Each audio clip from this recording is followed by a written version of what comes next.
mengikuti di pertanian hidroponik. Nah, saya Dewi Apriani Romaulita Barat. Saya Rika Putrianti. Saya Diara Siswa. Stay tune terus ya kegiatan kami di pertanian hidroponik. Bye bye. Ada tugas dari kampus kami, Satya Tera Bineka, mau wawancara Abang tentang perkembangan di tanaman Abang hidroponik cabai. Di sini Bang, pertanyaan bagaimana cara mengatasi hama di taman percabaian hidroponik ini Bang? Kalau untuk pengendalian hama kalau untuk di hidroponik cabai itu, kalau misalkan kami masih menggunakan alam terbuka, belum dalam greenhouse yang memang tertutup, itu masih menggunakan yang namanya pestisida. Kalau saya itu biasanya menggunakan pestisida nabati. Nah, itu yang organik. Kalau memang sudah tidak bisa dikendalikan secara organik, baru menggunakan pestisida kimia sintetik gitu. Masih seperti umum, kecuali apabila kami sudah menggunakan sistem dengan greenhouse atau rumah kaca, itu yang memang sudah dengan sistem tertutup semua, dengan hama yang tidak bisa masuk dan kita memang steril ke dalam, itu kemungkinan besar itu tidak menggunakan pestisida lagi, seperti itu. Terima kasih Bang. Kalau misalnya ini Bang, bagaimana gitu memilih bibitnya atau pupuk dengan yang berkualitas gitu Bang? Ada nggak yang menanam cabai itu dengan bahan yang berkualitas gitu? Nah, kalau untuk mendapatkan hasil yang berkualitas, yang pasti itu kita memilih benih dulu. Nah, dipilihlah benih yang bahwasannya benih tersebut dengan hasil yang lebih tinggi daripada varietas yang lain. Kita pilih varietas yang terbaik dulu, dan juga varietas, kalau untuk sekarang tanaman cabai itu banyak yang sudah toleran akan yang namanya penyakit, itu sudah banyak untuk sekarang. Nah, itu dari benih dan bibitnya pasti menghasilkan yang baik. Dan kemudian untuk masalah pemupukan, itu memang sudah harus dibuat waktu dan sistemasinya. Nah, jadi pada saat, karena cabai ini yang nantinya yang kita harapkan adalah buahnya. Nah, jadi dengan kondisi pada saat tanaman cabai itu dalam proses vegetatif, apa aja pupuknya memang sudah harus diprogram untuk kebutuhan pertumbuhan vegetatifnya. Dan kemudian pada saat generatif atau udah dia bunga hingga buah produksi, itu memang sudah harus dibuat programnya juga, karena menggunakan sistem hidroponik ini, yang namanya pupuk hidroponik pasti menggunakan yang namanya AB mix. Nah, jadi di AB mix itu memang sudah ada di program pada saat fase vegetatif maupun fase generatifnya gitu.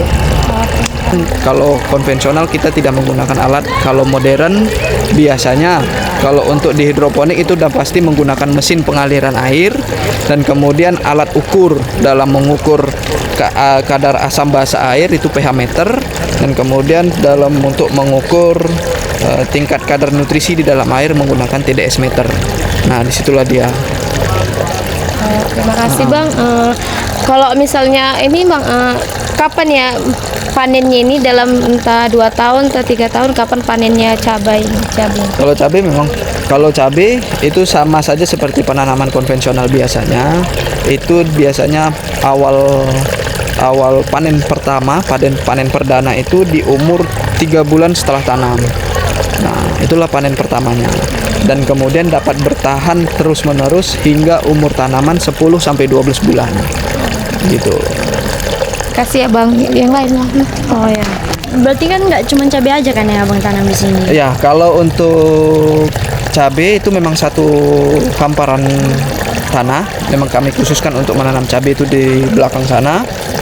Dan untuk di sini ini memang khusus untuk penanaman yang namanya integrated farming.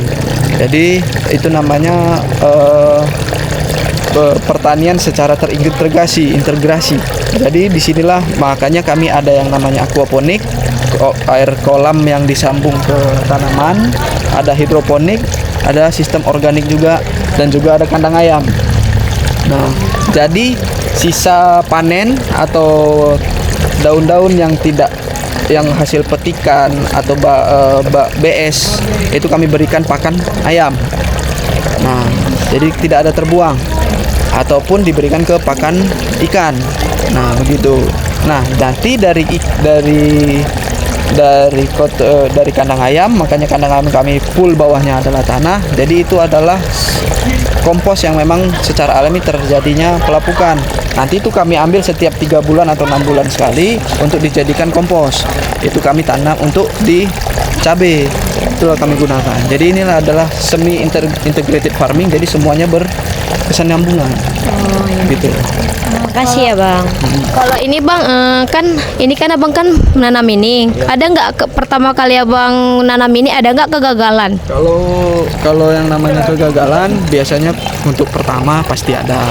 Dari mulai persemaian itu biasanya antara dengan benih yang kurang berkualitas yang kita dapat, bahwasannya penjual kurang menginformasikan gitu kan bagaimana cara penyemaian yang baik, karena untuk selada seperti yang di hadapan kita ini selada ini biasanya kan tumbuhnya itu hanya di dataran menengah ke atas. Nah, ini kan kita tanam di dataran rendah. Kami di 10 mdpl. Jadi dari awal kalau untuk yang pertama kalinya ini memang sering terjadinya kegagalan. Biasanya di persemaian ada gagal, dan kemudian pada saat pendewasaan juga terkadang ada juga gagalnya. Gitu. Adanya biasa penyakitnya ada muncul gitu. Dan turunnya kualitas dari si selada ini gitu. Karena untuk selada itu memang untuk penjualannya mereka tidak mau ada cacat sedikit pun. Bang, boleh nggak Abang kesimpulkan dari yang Abang sampaikan tadi? Kalau untuk simpulannya di sini itu adalah contoh salah satu pertanian modern dan juga integrated farming yang memang diharapkan oleh beberapa khalayak untuk di dunia pertanian. Jadi kami adalah salah satu percontohannya, dan kalau bisa ke depannya memang ini terus berjalan dan terus berkembang. Begitu aja dulu. Terima kasih ya Bang.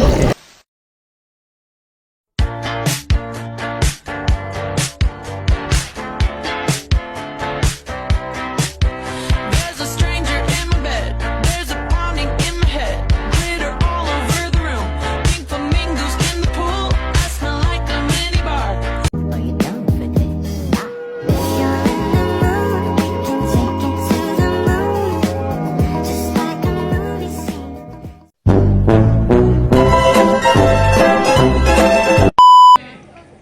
Pertanian kami dari kelompok 2, kami sedang kelompok 2.